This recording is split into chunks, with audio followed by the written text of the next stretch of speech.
Wow. So Mohbad's mother has realized that this is the end of the journey, and she has also realized that she needs to throw away this pettiness. She needs to focus on the more important, which is justice for her son. She has realized that this constant story of what Mohbad's father did, how Mohbad's father did it, what later happened, which I believe is very much painful. It could be traumatic for both of them at times. People do not have patience to understand each other. Some people do not even care to listen to the other person. Some people feel happy when they oppress the other person. And at times, some people also want a good life after marriage. They see that there are other people who have something to offer them more. A lot of things. So I'm not going to delve into this marriage between Mohbad's father and Mohbad's mother that broke apart. That is also a very cancerous, and in fact, it's a big factor in this justice for Mohbad. If you are wondering why justice for Mohbad took this long, and it is this way, you definitely must go back to Mohbad's father and Mohbad's mother.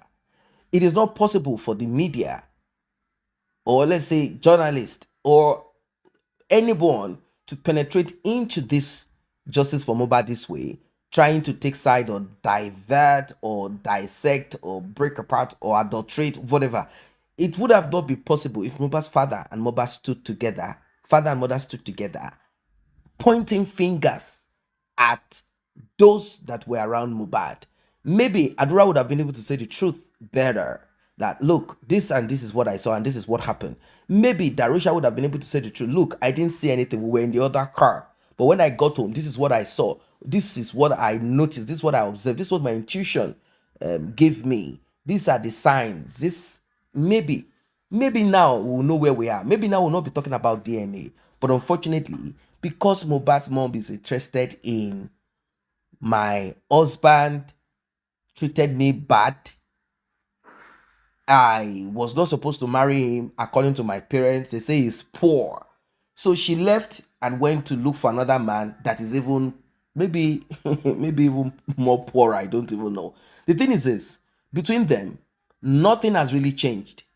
Breaking apart from each other has not increased, improved their quality of life. That is the truth. Apart from now that donations came from the demise of Mohbad, they've both been living a life that is unsavory. How has this affected justice for Mohbad? You're about to find out some deep things. In fact, after you are done listening to this, you realize that there is more to what the eyes can see. In fact, you get to understand what is really happening.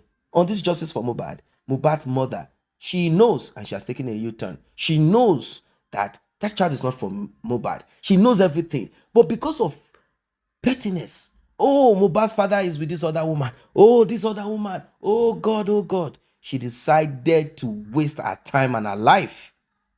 What a pity. Kí ló dé tí woman ṣe insist pé kán lọ sin ọmọ káṣírí má bàa tú kán má bàa mọ̀ pé ọmọ àlè ni Wunmi gbé dání. Why is she fighting like this? Why tó fẹ́ para ẹ̀? Ìtorí pé wọ́n sin ọmọ. Ọmọ tó kú, ẹ ti rántí ọmọ tó torture ní school kan báyìí tó kú yẹn. Last week àbí 2 weeks ago ló ṣẹ̀ṣẹ̀ sin ọmọ yẹn after 2 good years. Ìyá Mohbad. Ẹ ti pa now. Ṣé kọ́mọ yẹn tún kó tún kú gbé ni. Ẹ ti pa now. Ẹ jẹ́ ká wá dájọ́ òdodo fún. Kò bá jẹ́ 10 years tá máa fi rí dájọ́ òdodo. Ọlọ́run wá fún wa rí tí ò dẹ̀ ní pé 10 years lágbára Ọlọ́run. Kí ló dé tó ń kánjú ìyá Mohbad? Why are you in a hurry? Ojú tẹ kọ́kọ́kọ́ tí àbúrò ẹ̀ tó gbọmú láyà ìyá yín ìgbà tó bí wọ́n tó sáré lọ pikin pósí tó lọ ra pósí ọmọ kékeré pósí 40,000 tó pè ní 1 million.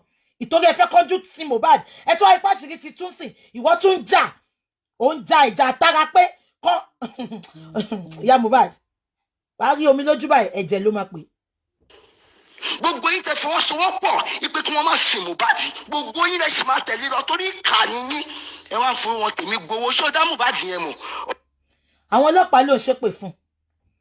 Àtàwọn tá fẹ́ ìdájọ́ òdodo. ní kó má sí Mohbad, ìyá Mohbad, ó ti daft jù, you are so daft. But tó yẹ pé gbogbo time tó fi jẹ́ kó lọ́pọlọ lórí, wọ́n ti fi dú ẹ ilé sílé, ọ̀dẹ̀dẹ̀ sọ ọ̀dẹ̀dẹ̀, nǹkan àlejò,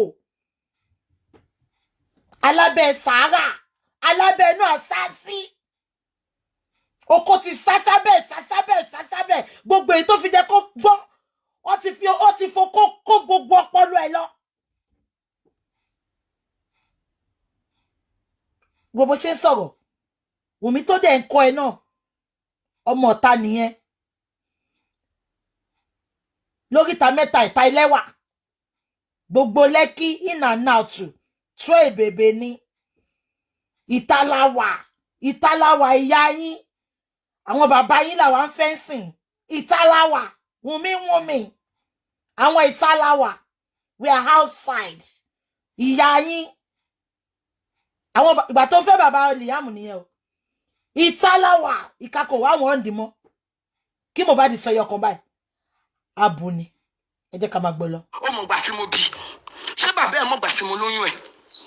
Ẹ wá sọ pé ìwà justice of Mohbad. Ṣé justice of Mohbad nìyẹn? Ẹ̀yin ò lè bukọ, ẹ̀yin ìran kírun yìí, ẹ̀yin ìran máa ṣàǹfààní. Ẹ̀yin ìkà, ẹ̀yin náà dẹ̀ máa rí sísìn yín o, ẹ̀yin náà máa kó ti sin lọ́nà lágbára ṣe Olódùmarè. Lọ́la pé wọ́n ti sin Mohbad, ẹ máa kó ti sin bẹ́ẹ̀ ṣe ń fojú ọmọ yẹn ráre. Ìwọ náà dẹ̀ bímọ títí ẹ̀ o, ó ń bọ́ wà kàn wọ́n náà. Ṣé ẹ̀rí tẹ́ ẹ̀ bá dẹ́yìn lẹ́yìn ọmọ mi tẹ́ni kan máa sin? Tó bá ṣe pé Ọlọ́run kan ló fún mi, ẹ máa jàre. Ṣùgbọ́n tó yẹ pé Ọlọ́run ló fún mi ní Mohbad tí mo dẹ̀ bí. Kó lọ bí léèrè pé oṣù mélòó ni Mohbad wà nínú mi tó fi mọ̀ pé mo lóyún ẹ̀. Ẹ fẹ́ kí n tú àṣírí yín síta, ẹ má ṣẹ̀sìn. Àṣírí yín sì máa tú. Ibi tó mórúkọ àwọn ọmọ yẹn lọ, máa pé gbogbo wọn síta ń sìn. Bí léèrè pé kí ló mú mi sọ pé tó ní kí n wá ṣe tí mi ò lọ ṣe. Wọn àti ìyá Lọ́ládé. Ṣé nítorí pé mo tẹ̀ fi ilẹ̀ mú wò yìí, mo tẹ̀ bẹ́ẹ̀. Now, ṣé gbogbo yín gbọ́ bẹ́ẹ̀ yẹn? Mo fẹ́ analyse ibi tó sọ yẹn fún yín. Ẹ jẹ́ kí n tún play fún yín. Ṣé gbogbo yín gbọ́ nǹkan tó sọ ńbẹ̀ yẹn? Ó ní gbogbo yín àṣírí yín bọ̀ wá tú. Gbogbo àwọn tá jọ ṣe nǹkan pọ̀. Ìyá Mohbad ló ń sọ̀rọ̀. Princess Adé Abíóyè. Ṣé gbogbo yín gbọ́ nǹkan tó sọ? Màá tún bẹ̀ yẹn play fún yín. Ó ní gbogbo yín àṣírí yín bọ̀ wá tú. Àwọn tá jọ ṣe nǹkan pọ̀. Mo yìí ń bọ̀ ń ta wá tú àṣírí. Mo fẹ́ ṣàlàyé bẹ̀ yẹn fún yín. Ẹ jẹ́ kí n dá padà. Mo fẹ́ jẹ́ kẹ́ gbọ́. Màá wá ṣàlàyé. Ṣé ẹ̀rí tẹ́ ẹ̀ bá dẹ́yìn lẹ́yìn ọmọ mi tẹ́ni kan máa sin? Tó bá ṣe pé Ọlọ́run kan ló fún mi, ẹ máa jàre. Ṣùgbọ́n tó yẹ pé Ọlọ́run ló fún mi ní Mohbad tí mo dẹ̀ bí. Kó lọ bí léèrè pé oṣù mélòó ni Mohbad wà nínú mi tó fi mọ̀ pé mo lóyún ẹ̀. Ẹ fẹ́ kí n tú àṣírí yín síta, ẹ má ṣẹ̀sìn. Àṣírí yín sì máa tú. Ibi tó mórúkọ àwọn ọmọ yẹn lọ, máa pé gbogbo wọn síta ń sìn. Bí léèrè pé kí ló mú mi sọ pé tó ní kí n wá ṣe tí mi ò lọ ṣe. Wọn àti ìyá Lọ́ládé. Ṣé nítorí pé mo tẹ̀ fi ilẹ̀ mú wò yìí, mo tẹ̀ bẹ́ẹ̀ máa yí padà ni. Torí pé wọ́n pé ìrònú pé wàdà ṣì wà fún ẹlẹ́ṣẹ̀. Now, ìyá Mohbad ló ń sọ̀rọ̀. Ẹ̀gbọ́n bàbá tó wà ní Amẹ́ríkà ló send voice note yẹn sí. Ìjọ tó rí bàbá lọ́dọ̀ Bẹ̀rẹ̀kẹ̀tẹ̀ ló send gbogbo voice note yìí sí wọn. So ìyá Mohbad ló ń sọ̀rọ̀. Now, ṣé ẹ jẹ́ kí n ṣàlàyé ibi tó sọ páṣírí yín máa wá tú yẹn fún yín. Ṣé rí kí Mohbad tó kú? Ṣé rántí pé gbogbo wa ń sọ pé kí lé tí bàbá mi kọ̀ǹkọ̀ pẹ̀lú nǹkan tí mo fẹ́ ṣàlàyé. Ṣé gbogbo yín rántí pa sọ pé kí ló dé tí bàbá ìgbà tó ti rí pé gbogbo nǹkan tí Wunmi ń ṣe fún Mohbad, kí ló dé tí wọn yà wọ́n, kí ló tó ń jẹ́ kí Mohbad fi Wunmi sílẹ̀. Bàbá lọ ṣàdúrà ń gbà yẹn, ṣó ti yé yín. Ìgbà tí bàbá wa lọ ṣe àdúrà, ibi tí bàbá ti lọ ṣe àdúrà yẹn ṣe ń gbọ́. Wọ́n wá sọ fún bàbá pé nǹkan táwọn ń rí níwájú ọmọ bàbá, which is Mohbad, ipe obìnrin tó fẹ́ yìí o, ikú ẹ̀ ló fẹ́ yìí o, ipe ikú Mohbad àtọwọ́ obìnrin ló ti máa wá níwájú Ọlọ́run àti ènìyàn. Bó ti ṣẹlẹ̀ ni mo sọ fún yín yẹn. Ẹ máa love and like, ṣé ń gbọ́ mi. Ìdí tó fi sọ páṣírí wọn máa tún mò ń sọ fún yín yìí o. Bàbá wa bẹ ibi tó ti lọ ṣe ìwádìí yẹn. Bàbá wa bi wọ́n pé kí la lè ṣe sí, because àwọn ti try káwọn yà wọ́n títí. Ìṣe lọmọ yìí padà lọ bá. Ìṣe ló dà pé wọ́n fi remote control, wọ́n fi control ọmọ àwọn pé as a matter of fact gan pé ọmọ àwọn ò báwọn bá pè pé kó wá rí àwọn kò kí ń wá mọ́ pé àwọn ò dẹ̀ lọ sọ́dọ̀ ẹ̀. Ipe táwọn bá lọ ń gbà mí gan, ó máa lóhun ò sí nlé. Ṣó ti yé yín ṣe ń gbọ́, ẹ má bá mi dìímú o. bàbá wa sọ pé kí ni bàbá aládùúrà yẹn lè bá wọn ṣe sí. Ṣé ń gbọ́ mi? Bàbá yẹn wá sọ pé nǹkan wà táwọn lè ṣe. Ó ní kí bàbá tó bá ti lè rí aṣọ Mohbad tó láàgùn sí, wọ́n máa ṣiṣẹ́ fún. Ìpínyà máa wà láàrin òun àti Wunmi. Ẹ bá mi dé mọ́lẹ̀. Ìpínyà máa wà, wọ́n máa pín òun àti Mohbad. Wọn ò ní fẹ́ra wọn mọ́. Bàbá Mohbad wá dáhùn pé ọmọ yìí kò fẹ́ rí mi àwọn onítàn, táwọn bá pè kó wá rí àwọn kò ní wá. Táwọn bá lọ sọ́dọ̀ ẹ̀ gan, ó lè ní dádì mi mò ń bọ̀ nísinsìn. A kàn fáwọn lówó mọ́tò, á jáde lọ. Ṣé ń gbọ́ mi? Ṣé dẹ̀ rántí pé mo sọ fún yín pé aṣọ tó làágùn sí lọ sọ pé wọ́n need. Bàbá Mohbad wá ní okay, nǹkan kù táwọn lè ṣe. Bàbá Mohbad wá pé ìyá Mohbad. Ìyá Mohbad tí ń gbàbọ̀dé fún Mohbad tipẹ́tipẹ́ o. Obìnrin yìí lọ́wọ́ sí ikú tó pa Mohbad sẹ́. Ìyá Mohbad wá káwọ́ sẹ́yìn rojọ́. Wọ́n máa sọ̀kò pa ẹgbẹ́ yìí ni. Togo gbàbọ̀dé fún Mohbad. Ṣé gbogbo yín gbọ́ mi? Bàbá wá pé bàbá Mohbad. Mo ń bọ̀ ẹ jẹ́ kí n block àwọn olórí burúkú apọ́kọjáyé. Mo rí block. Ṣé ń gbọ́ mi? Bàbá wá pé ìyá Mohbad. Ó ní báyìí lọ sọ o. To the extent pé bàbá tún mú woman yìí lọ síbẹ̀. Bàbá mú ìyá Mohbad lọ síbẹ̀. Ṣé ń gbọ́ mi? Ipe kó wá fetí ara ẹ̀ gbọ́. Ó dẹ̀ lóhun ti gbọ́ because òun ní access sínú ilé yẹn ju ọmọ ẹ̀ lọ, ju bàbá yẹn lọ ńgbà yẹn. Because wọ́n ti ń fojú bàbá yẹn ráre, wọ́n ti ní dandan kó wá fẹ́ ìyá Mohbad padà. Wọ́n ti ní kó lọ máa bá ìyá Mohbad sùn. Ṣé ń gbọ́ mi? Bàbá wa sọ pé nǹkan báyìí lọ níjó tí bàbá yẹn náà sọ tí ìyá Mohbad gbọ́. Ìyá Mohbad sọ pé òun ti gbọ́. Ṣé ń gbọ́ mi? Ó dẹ̀ lọ. Ìgbà tí olórí burúkú yìí máa lọ. Bóyá lọ sọ fún Wunmi ni o, kò yé wa. Aṣọ tó wá mú lọ kó fi ṣiṣẹ́ yẹn, àṣé kò kì í ṣe aṣọ tó ń làágùn sí tán need. Fake aṣọ Mohbad níyà yìí lọ mú fún lọ fi ṣiṣẹ́ yẹn. Bóyá ká sọ pé ó ti máṣọ ìlágùn yẹn lọ fún ni, Mohbad lè má kú lẹ́nì. Òun náà ló fẹ́ náà rẹ̀ sọ o. Ó sọ níbẹ̀ pé aṣọ fake lòun mú fún wọn. Ó ń kà ní. Nǹkan tó ṣẹlẹ̀ ni mo sọ fún yín yẹn o. Gbogbo èyí tó sọ pé gbogbo wọn ń bọ́ta bọ̀ wá sọ̀rọ̀. Jẹ́ kán bọ́ta wá sọ. Tí wọ́n bá pa irọ́ mọ́ bàbá yẹn, mo fún yín ní 7 days. Tí tọ́lọ́run ò bá ṣe yín yamayama, kẹ má sin Ọlọ́run tí mo sì mọ̀. Ìyá Mohbad, gbogbo àwọn tó ń sọ pé ó fẹ́ wá sọ̀rọ̀, jẹ́ kán bọ́ta kán wá sọ̀rọ̀. Tí wọn ò bá sọ òótọ́ ọ̀rọ̀ yẹn, tí kú bá tún kẹnu ilé wọn, tẹ́yẹ bá ké bí ẹyẹ, kó fọlọ́run mi, kó fi bú mi. So nǹkan tó ṣẹlẹ̀ nìyẹn ò ṣe ń gbọ́ mi, tó fi sọ pé àṣírí yín máa tú, àṣírí tó fẹ́ wá tú nìyẹn. Gbé bọ́ta, bring it on ìyá Mohbad, bring it on.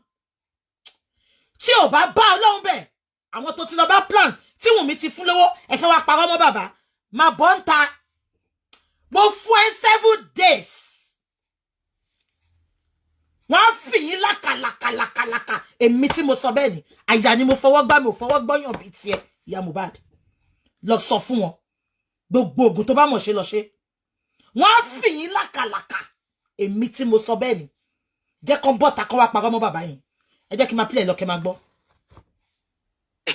Ìmúlò bí ẹni rò ní kú àjẹkẹ́ máa yí padà ni. Wọ́n á sì orí kí n mú báyìí síta kádùrà máa búra kó máa ṣépè. Ní nǹkan tẹ́ mọ̀gbà tọmọ yẹn ṣiṣẹ́, ṣé mọ̀gbà tí Mohbad ń jìyà ni? Ṣé gbogbo yín gbọ́? Ó ń sọ fún bọ̀dá mú ìwà mẹ́yẹn pé wọ́n sọ pé kádùrà máa búra kó máa ṣépè. Ẹ jẹ́ kí n sọ nǹkan tó ṣẹlẹ̀ ńjọ́ yẹn fún yín. Ṣé gbogbo yín rántí pé, ṣé nǹkan tí mo sọ yẹ yín? Ṣé gbogbo yín rántí pé ìjọ tí mò ń ṣe show, ṣé rántí? Tí ẹ̀gbọ́n bàbá Mohbad tó wá ń kọ́mẹ̀ntì pé Bukky Jesse, I want to talk to you. I want to talk to you. I am Mohbad's brother. Ṣé rántí? Ẹ bá mi confirm. Mo wá pè bọ̀dá yẹn bọ̀dá yẹn wá pè mí later. Mo ní kẹ́ ìkọ́nà àwọn tó ń follow mi kọ́ bá mi fún wọn ní. I've blocked them. Anna, don't worry. I'm blocking them. Ṣé ń gbọ́? èmi àti bọ̀dá yẹn ṣá connect. The first thing mo lè pe bọ̀dá yẹn sìn. The first thing tí mo kọ́kọ́ bá bọ̀dá yẹn sọ ìgbà tó ń ṣàlàyé fún mi. Mo ní uncle dẹ̀ ṣe mí ní favor kan. Ẹni tó bá mọ̀ mí dáadáa sọ fún yín. Mo lè ní jọ̀gbọ̀n o, but mi fẹ́ jọ̀gbọ̀n fáwọn èèyàn. Àbí kò yé yín. Mo ní uncle mi ṣé lè bá mi ṣe nǹkan kan. Ṣé lè bá mi pè ya Mohbad àti bàbá Mohbad pọ̀. Kó tiẹ̀ wo ikú ọmọ wọn, kó fi pawọ́pọ̀, kó fi wá justice for Mohbad. Bọ̀dá yẹn dẹ̀ láwọn tí ń pè wọ́n ti bọ̀dá yìí àti ya Mohbad máa ń sọ̀rọ̀ tẹ́lẹ̀ o. Wùnmí ló ní kó má bá wọn sọ̀rọ̀ mọ́ pé bọ̀dá yẹn lè gbàbọ̀dè fáwọn. Bọ̀dá yẹn pè ya Mohbad mo wà lórí fóònù. Ṣé ń gbọ́ mi? Ó pè ya Mohbad tí mò ń gbọ́. Meanwhile, bọ̀dá yìí ti kọ́kọ́ sọ fún mi ìgbà tí mò ń bẹ̀ wọ́n pé kán lọ fàyà Mohbad mọ́ra kán jọ wá justice. Ipe wọn lè máa wá justice separately. Ọ̀rọ̀ ò tí ì deep báyìí gbà yẹn. Ṣé ń gbọ́ mi? Bọ̀dá yẹn sọ pé àwọn ti pè ya Mohbad pé ẹ jẹ́ ká jọ fọwọ́sowọ́pọ̀. Ṣé rántí mi mọ̀ bí agbègbè yín rántí tí mo sọ fún yín dọ́nà pé wọ́n ní kó pàdé nípì kan. Ipe wọn ní lọ sílé ara wọn pọ́n máa pàdé ni.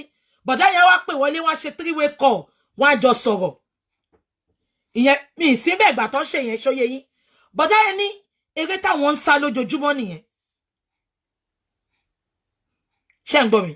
To the extent pé bọ̀dá yẹn wá ní kí n hold on jọ yẹn. Ṣé ń gbọ́ mi? Wọ́n ní kí n hold on. Káwọn tún pè wọ́n kí n fetí ara mi gbọ́. Bọ̀dá yẹn dẹ̀ pè ya Mohbad tí mò ń gbọ́. Mo dákẹ́ sórí fóònù. Ṣé ń gbọ́ mi? Torí ẹ̀ máa ń sọ fún yín tí gbogbo yín sọ pé everything ní Bukky máa wá ń sọ ń ta. I don't come out and say everything. Àwọn ọ̀rọ̀ kan wà. Mo máa ń fi sọ́wọ́ ni. Ìtoríjọ́ mi ọ̀rọ̀ á wà kò ní sáyè. Ìtoríjọ́ mi àyà wà kò ní sọ̀rọ̀. Ṣé mọ̀ pé ká ní mo ti sọ̀rọ̀ yẹn gbà yẹn ọ̀rọ̀ yẹn ò ní dùn báyìí sìn. Bọ̀dá mú ìwádìí pé ya Mohbad níjọ́ yẹn létí mi mo dẹ̀ ń gbọ́. Wọn ò mọ̀ pé mi wà ń bẹ̀ o. Ṣé ń gbọ́? Bọ̀dá yẹn ní ẹ kalẹ́ mà. Mo gbóhùn ya Mohbad ní ohun sọ fún mi o. Ó ní ẹ kalẹ́. Ó ní ṣe wà òkè. Ó ní ẹ̀dẹ̀ pẹ̀lẹ́. Ó ní ẹ ṣe. Bọ̀dá yẹn ní ṣe yìí wà nílé Mohbad. Ó láwọn yìí wà ń bẹ̀. Bọ̀dá yẹn sọ pé àdúrà ń kọ́. Ó ládùúrà ti sùn. Ẹ máa gbọ́ mi o. Ó ní àdúrà ti sùn. Bọ̀dá yẹn ní ẹ lọ bá mi jí. Ó ní ó ti sùn ti pẹ́. Bọ̀dá yẹn wá sọ pé meanwhile ó dàbí the next day ló ń lọ sí ṣé ń gbọ́. The next day ló ń lọ sí ṣé the next day ní Ṣàmù wọn tí wọ́n lọ sí corona inquest. Bọ̀dá yẹn wá ní ẹ lọ bá mi jí. Ó ní ó ti sùn ti pẹ́ pé kò ní jí. Bọ̀dá yẹn wá ní òkè. Bọ̀dá yẹn tún wá ń bẹ̀ pé ṣó wá dá báyìí ká máa lọ sílé ẹjọ́ kí Wùnmí gbé lọ́ọ̀yà tiẹ̀ kí ya Mohbad gbé lọ́ọ̀yà tiẹ̀ kí bàbá Mohbad gbé lọ́ọ̀yà. Bọ̀dá yẹn ń bẹ woman yìí lójú mi ń jọ yẹn. Bọ̀dá yẹn ń sọ fún pé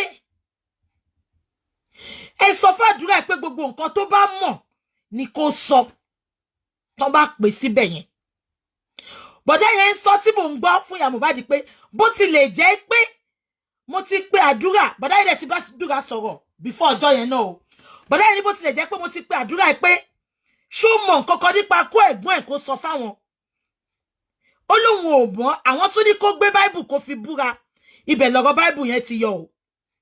Ọ̀rọ̀ Bible tí ya Mohbad sọ ibẹ̀ ló ti yọ o. Bọ̀dá yẹn ní kó gbé Bible kó fi búra lóòótọ́ tí ò bá mọ ikú tó pa ẹ̀gbọ́n ẹ̀ because ó wà nù ilé ńjọ́ tó ẹ̀gbọ́n ẹ̀ kú. Bọ̀dá yìí try láti pe woman yìí àti bàbá pọ̀ pé kó jọ fọwọ́sowọ́pọ̀ wá justice. Woman yìí turn ẹ̀ down ni. Bọ̀dá yìí tún make another appointment.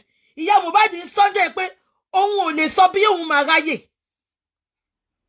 Mo wà bẹ̀ bọ̀dá mú ìwà ń bẹ woman yìí.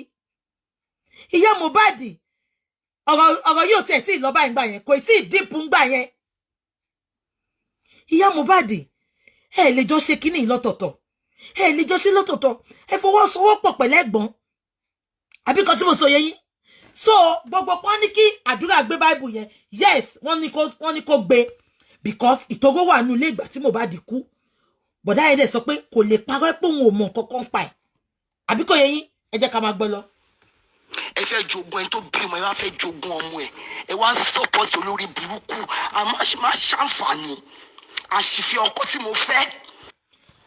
why tó jẹ́ pé ẹ fẹ́ jogún ìyá Mohbad á ti dárúkọ ẹ fẹ́ jogún ọmọ ẹ yẹn, á ti dárúkọ ẹ tó 1 million times. ìyá Mohbad, ta ló sọ fún ẹ pé ọmọ ọwọ́ Wunmi ọmọ Mohbad ni?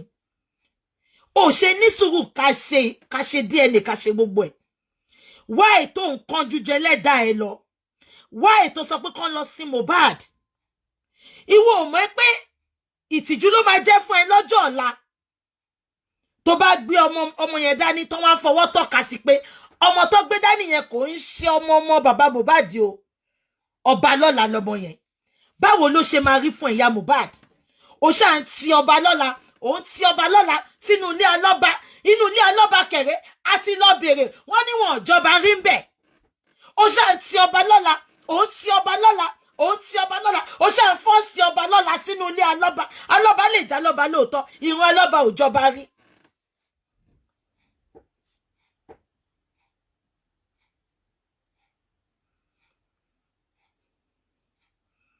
báwo ló ṣe máa mú orí tó ń dádé tó bá fẹ́ sọ de orí tí ò dádé? òun mọ ọba lọ́la, ó ṣáà ń lé ọba lọ́la, òun lè máa lọ́ba. orí tó ń dádé ọlórí adé òun sùn ta. reverse is the case lọ́rọ̀ tọmọ Wunmi báyìí. Wunmi ti jẹ́ kórí adé sùn ta. ó ń pọmọ lọ́ba lọ́la, ọba lọ́la, ó ṣáà ń dá padà sẹ́yìn, ó ń dá ọmọ lọ́mọ padà, ó ń dá sílé alọ́ba. báwo lọ alọ́ba ṣe tọmọ ọba lọ́la? ìyá Mohbad, ó ṣáà ń lẹ ọmọ yẹn, ó ń lẹ mọ́lé alọ́ba. ṣé torí ogún náà dẹ̀ ló ti ń sọ yẹn? ẹ wá ń sọpọ́tì ẹ wá ń tì lẹ́yìn, ẹ sọ pé ẹ wá justice of Mohbad. ṣé justice of Mohbad lẹ wá yẹn? ẹ sọ àwọn tó pa, ẹ sọ nípa ẹ. ìwọ náà máa fẹ́ yá. ṣé gbogbo yín gbọ́? ẹ sọ àwọn tó pa. ìyá Mohbad, ìwọ ló bá sọ fún àwọn tó pa. bàbá ò sí ń bẹ́ẹ̀ gbà tán pa, ọkùnrin ìwọ ò sí ń bẹ́ẹ̀ gbà tán pa. ìwọ ló máa sọ fún wa because ìgbà tí Mohbad kú tán ìwọ ló pè é, ìwọ ní Darosha pè é. ìwọ ló máa ṣe kí báwọn people ìṣe máa manipulate wa. ọ̀nì tẹ́wé bá pẹ́ lára ọ̀ṣẹ́ àjọṣe. ìyá Mohbad ti pẹ́ pẹ̀lú Wunmi ti kọ nírọ́. ṣe kí bá ṣe manipulate wa? ẹ sọ àwọn tó pa. ìyá Mohbad, ìwọ àti Wunmi lè máa bọ́ síta sọ fún wa àti Darosha àtàdúrà. ẹ̀yin lè máa sọ fún àwọn tó pa Mohbad. àwọn ò mọ ìtàláwa wà. ẹ̀yin lè pátọ́ lè bọ́ síta sọ pé ó ti kú. so ẹ lè sọ pé àwọn lápá. ẹ jẹ́ ká máa gbọ́ lọ. ẹ ṣe fi ojú ọmọ obìnrin tó bá ti bí nǹkan tí bàbá Mohbad fi ojú mọ́ Wunmi rí, bó ṣe máa fi ojú ọmọ obìnrin rí nìyẹn. ṣẹ́gun lórí burúkú yá ẹ̀. ẹ wo bó ṣe ń ṣépè fún ẹ̀gbọ́n bàbá Mohbad. ó ní nǹkan tí bàbá Mohbad fi ojú mọ́ Wunmi rí. ìyá Mohbad ò dẹ̀ bẹ̀rù Ọlọ́run, ò dẹ̀ bẹ̀rù Ọlọ́run. ọmọ Wunmi tó ń sọ yìí ó wà nínú ilé ìgbà tó pa ọmọ ẹ̀ 72 hours 48 hours 24 hours ọmọ yìí wà nínú ilé. ṣé o tiẹ̀ jókòó béèrè lọ́wọ́ Wunmi rí pé kí ló fa òkú ọmọ yẹn? tí ẹ sọ fún mi. àbúrò ẹ gangan ó fìbínú bọ́ta ìtorí ẹ promise yẹn pé ẹ máa bá fíìlì ṣọ́ọ̀bù ẹ̀ up, ẹ tètè bá fíìlì ẹ̀ up. àbúrò ìyá Mohbad bọ́ta obìnrin yẹn, ó sọ pé àǹtí mi kí ló fa ẹ̀jẹ̀ tó sòkì sínú dúvè tó wà lókè tarí yẹn? ṣàmọ́ pé mo ò fẹ́ sọ̀rọ̀ ìtorí pé mo fẹ́ sọ̀rọ̀ ńjọ́ yẹn ẹ sọ pé ká má tí ì sọ̀rọ̀ ìpè torí ọkọ ẹ̀ ṣẹ̀ṣẹ̀ kú ni. Wunmi tó yẹ pé wọn lo lọ́wọ́ nù kú Mohbad ẹ̀gbọ́n ìyá Mohbad sọ. ìyá Mohbad, ìwọ wá ń ṣépè fún àwọn tó ń wá òtítọ́ òdodo fún ikú tó pa ọmọ ẹ̀. ò ń gbèjà Wunmi. ó ní nǹkan tó fojú Wunmi rí, kò sí nǹkan tó fojú Wunmi rí. tí Wunmi ò bá fẹ́ kójú òun rí nǹkan kan kó bọ́ síta kó sọ bí Mohbad ṣe kú fún wa. owó tó máa fún ẹ tó máa pa ẹ́ padà, wọ́n máa pa ẹ́ bọ́ ṣe pa ọmọ ẹgbẹ̀yìn ìyá Mohbad. Ọlọ́run fún ẹ second chance, ó fún ẹ first chance, ó fún ẹ second chance, wo third chance tó tún fún ẹ. Wunmi máa fún ẹ gbogbo nǹkan yẹn á dẹ̀ tún gbẹ̀yìn lọ pa ẹ́.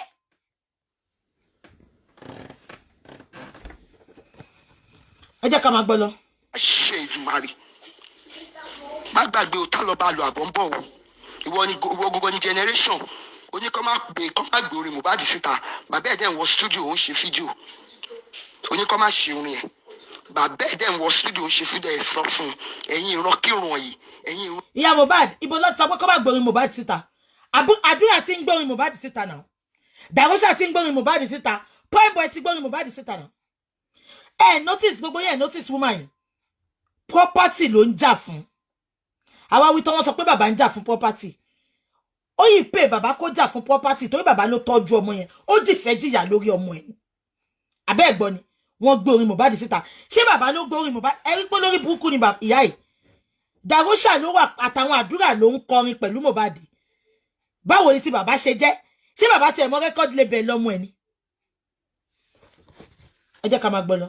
ìran ẹranko tó jẹ́ pé àwọn ọmọ mi ẹ̀yà kan náà ló kúkọ àdúrà tó lè jẹ́ orúkọ yín kò lè jẹ́ orúkọ yẹn mọ́ torí pé. ṣé ń gbọ́ ya ẹ̀ kí ni Wùnmí ò bá fún tó sọ pé àdúrà ló kù nínú àwọn ọmọ tó lè jẹ́ orúkọ sọ́nẹ̀mù bàbá ipá àdúrà ò dẹ̀ lè jẹ́ sọ́nẹ̀mù yẹn mọ́ so ìyá yìí mọ̀ gbà ìyá yìí ló ti àdúrà ń gbà yẹn àti Wùnmí nǹkan tí Wùnmí fún sínú fèrè yín ló ń fọn jáde so ìyá yìí mọ̀ nípa pé àdúrà bọ́ta tó lọ dì sóònù bàbá ẹ̀ ó mà ṣe o ìyá Mohbad ẹkún ọjọ́ alẹ́ ló ń sùn. So sad. So sad. Like I said at the beginning of this video, I said justice for Mohbad would never have been this complicated. It would never have become something to talk about for too long.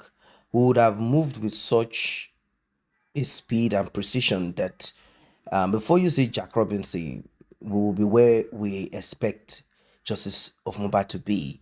But regardless, I believe that we all must have learned one or two things from this justice for Mohbad, human interaction, how things are supposed to be done, things that we often do not pay attention to but are important.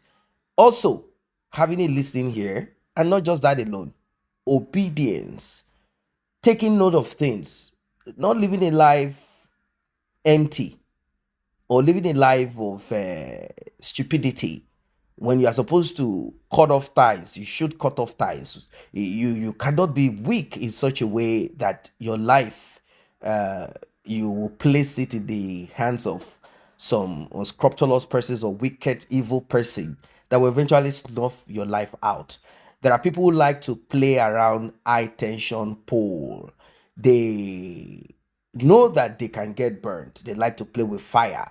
Once you know something is not good for you, why are you around such a thing? If it is not good, you move on. Mohbad did not move on. That is why he passed away. Apart from some other complex issue that probably stems or comes from his ancestry, his lineage, things that we do not have access to profile. Apart from those things, the visible one that we know is that Wunmi is a suspect, a prime suspect in the demise of Mohbad. There are other suspects too attached to it, but Wunmi is a major suspect. Why? Because all through the story that Wunmi gave at the inquest and on Chisle's Lover, she never mentioned any part of where she had a fight with Mohbad. Spending said, Wunmi and Mohbad had a fight. Let us say they started with an argument. They got to the show. Now, Mohbad is intoxicated. He's angry, more angry. He has, ingested, drank, whatever substance. He's angry. And he became so angry.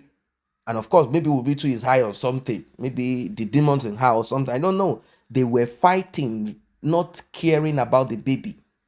Wunmi was ready to, Spenny said he was the one holding on to the baby, the Liam, and also holding on to the door. So both of them don't even fall off for one of them. You see? So they were fighting. It became a tug of war, as they call it.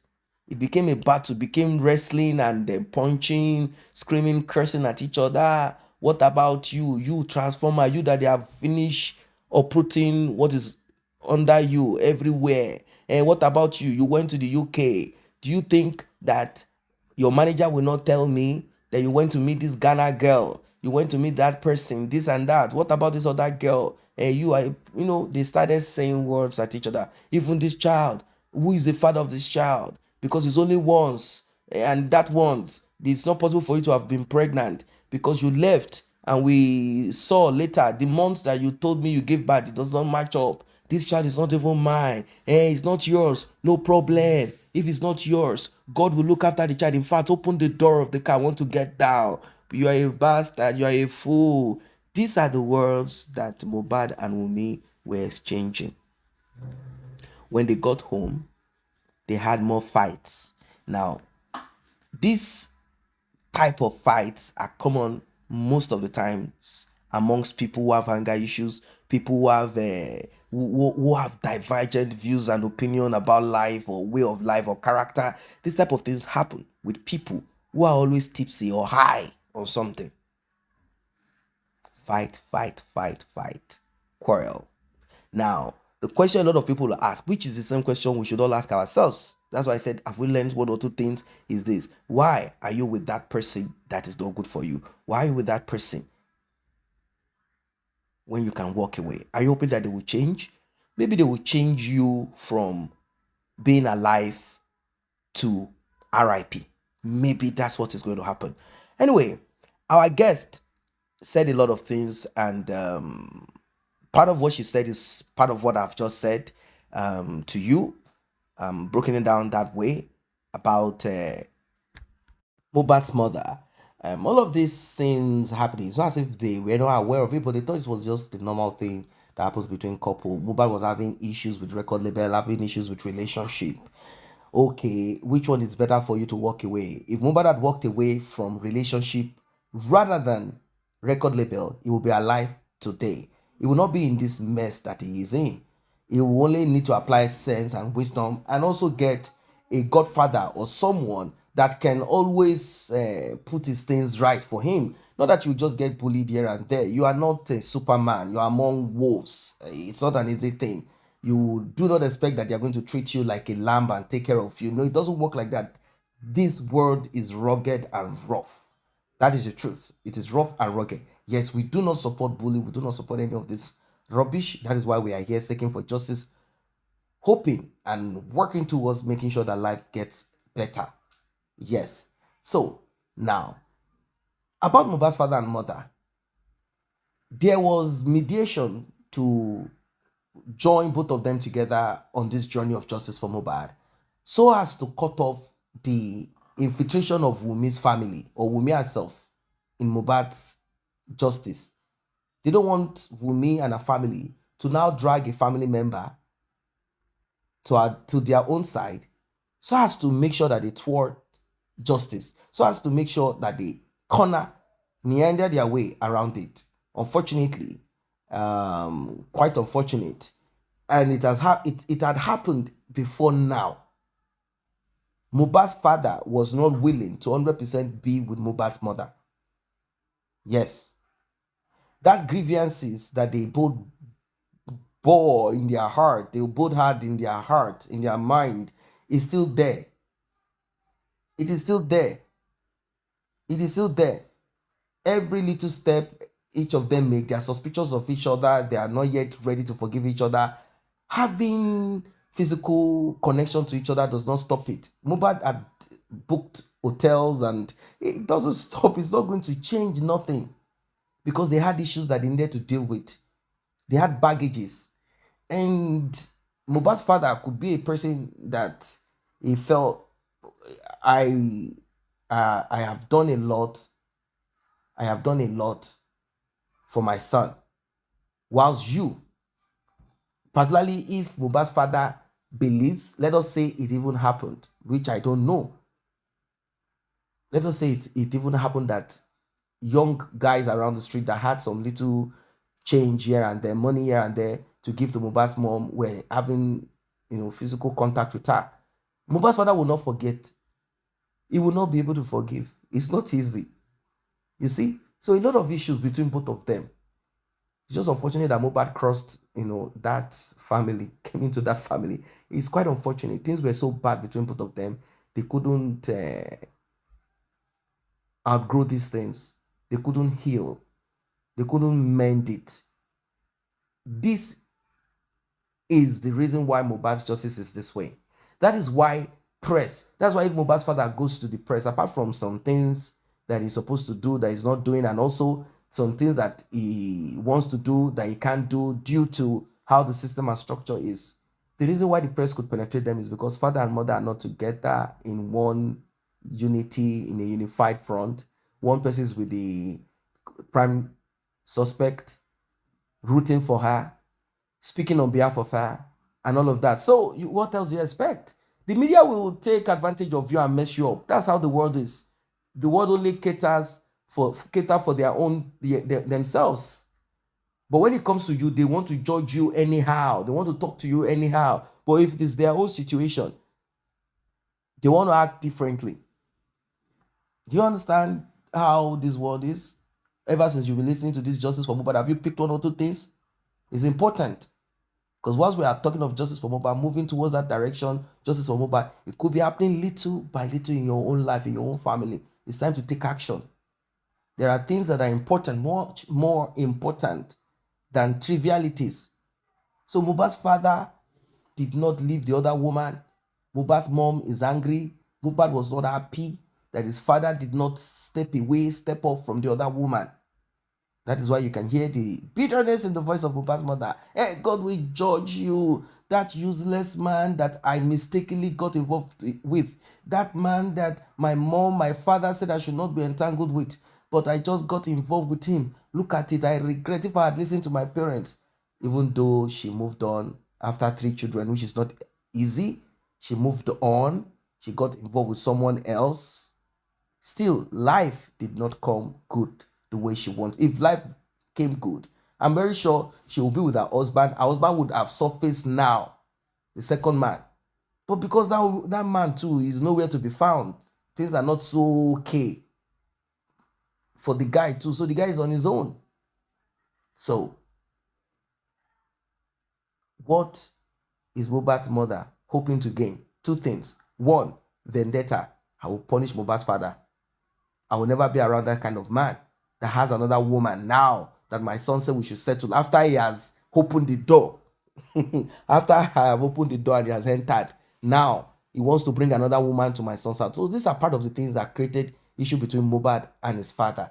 Whilst this is ongoing, Mohbad was having issue upon issue with Wunmi that he should have left donkey years.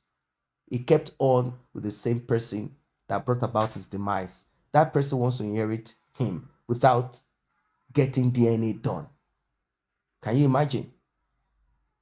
But the truth is that Mohbad's mother knows the reality.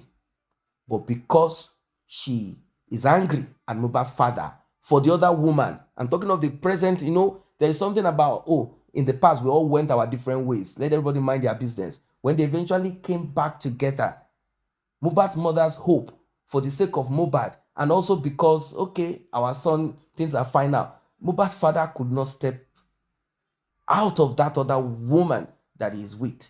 He couldn't step out, even though that one too also has children too. Mohbad's father could not step out. He could not forgive Mohbad's mom. He couldn't forgive Mohbad's mom. He still held that contempt, that, against both of them. Now look at it. Everything messed up on justice for Mohbad. The government took advantage of it. Even families that are unified together, some of them have not gotten justice. Not to talk of the ones that are broken into pieces. Can you imagine? Mohbad's father is on his own, seeking for justice for his son. What a pity. What a pity. Families that are united, they are still struggling to get justice. Not to talk of the ones that are disunited, disoriented, and unfortunately, some are focused on money.